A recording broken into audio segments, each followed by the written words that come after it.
fabulous. Now, I want to say that we have a fabulous EVP. A couple of weeks ago, if you tune into the show regularly, you will know that the International Paranormal Society went to a small town in the middle of Iowa called Toledo. And it was a very welcoming town, a fabulous little town. They had a theatre there, an opera house called the Wieting Theatre. It was built in 1912. It's one of the oldest theatres and cinemas still in operation across the Midwest. You'd be hard pushed, wouldn't you, to think of a film before 1912. This is a fabulous theatre. It's a non-profit organisation, so if people wish to support them or look at their history and see what the building looks like, it's called the Wieting Theatre. That's Weiting. Now, we did an investigation there about 3 or 4 weeks ago now with SEE Paranormal. They're a team based in Iowa, so Adam and Sarah are the leaders of that particular team. We're still reviewing all the evidence, but I just wanted to play live on air just a soundbite of a piece of information, some evidence that I think we've got of paranormal activity. And I will set this up for you. I was down in the basement with my team on the first vigil, and psychically I felt as if a man arrived. I felt as if a man and a woman had arrived in the room. Psychically I could see them. So what you're going to hear when I play this, it's only going to be a 5-6 second clip, but when I play it you hear me saying, I think a guy and a woman have arrived, is what I say. I then turn on the device, which is the shack hack. It's that ghost box that goes through all the scanning of the AM and FM frequencies. So what you're then going to hear is a device that goes dead, dead, dead, dead, dead, dead, and you're going to hear lots of white noise. I say, can you tell me the name of the guy who's down here, or the name of the man that's down here? You'll hear the ghost box say Peter, Peter twice in a row. There's then a pause where I say Peter to recognise the fact that the guy said it. What you will then hear, after I cough just to clear my throat, because psychically the guy's trying to talk through me, so when I cough or I find myself losing my voice, it's normally because the spirits want to come through me and want to talk. So you'll hear me cough just to clear my voice.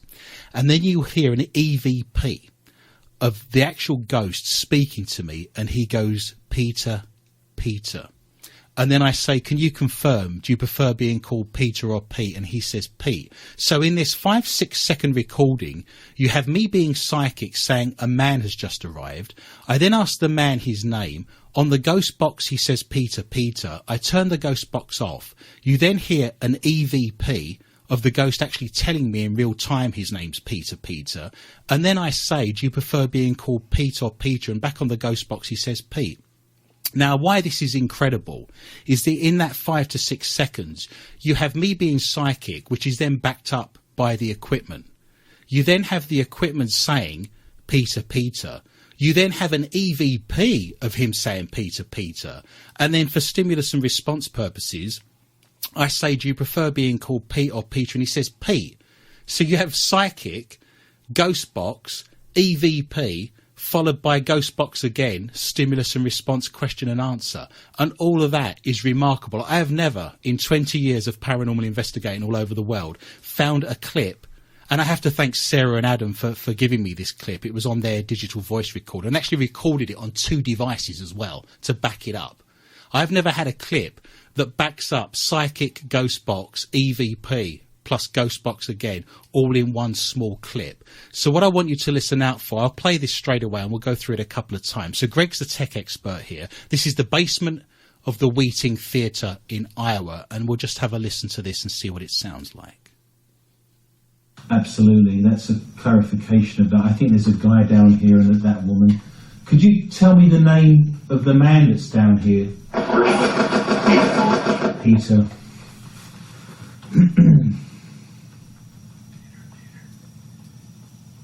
Do you prefer being called Pete or Peter? So let me just go through that again. I psychically see a guy appear in the basement of this theatre. I then ask the shack hack his name. It says Peter, Peter. I turn it off and say Peter to clarify that. You then hear me cough.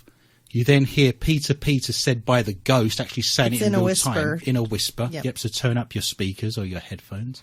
And then finally, again, I say, do you prefer being called Pete or Peter? And he says Pete. So let's play that a couple more times, Greg, and we'll get that there.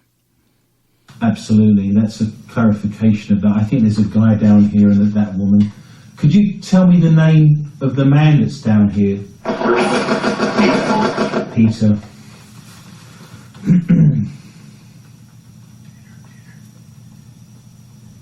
prefer being called Pete or Peter? So we'll play that one more time. Listen after I cough. Just a couple of seconds later, you will actually hear the ghost talking to me in real time without any equipment. You will actually hear him again. So wait till I cough as the spirit's trying to talk through me. And then a couple of seconds later, you'll hear Peter, Peter in a very soft voice. So we'll do that just one more time for you there, Greg. Absolutely. That's a clarification of that. I think there's a guy down here and that woman. Could you tell me the name of the man that's down here? Peter.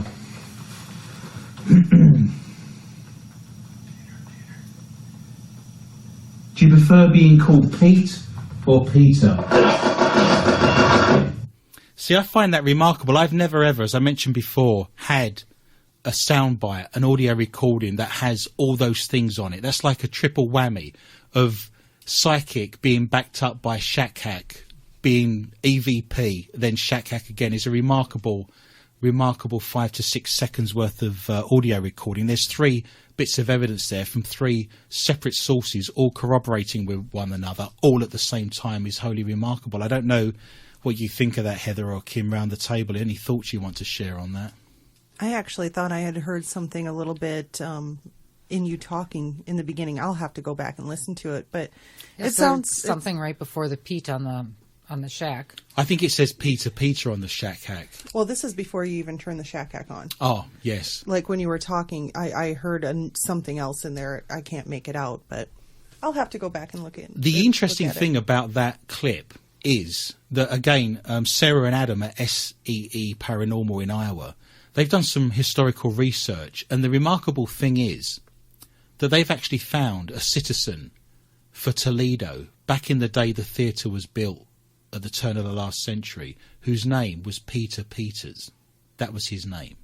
So when I'm asking your name, you don't say Heather, Heather, do you? Do you see what I mean? You just say Heather. So the fact that he's gone Peter, Peter on the Shack Hack, he's then got Peter, Peter again as an EVP. Would that not suggest to you that he's given us his full name?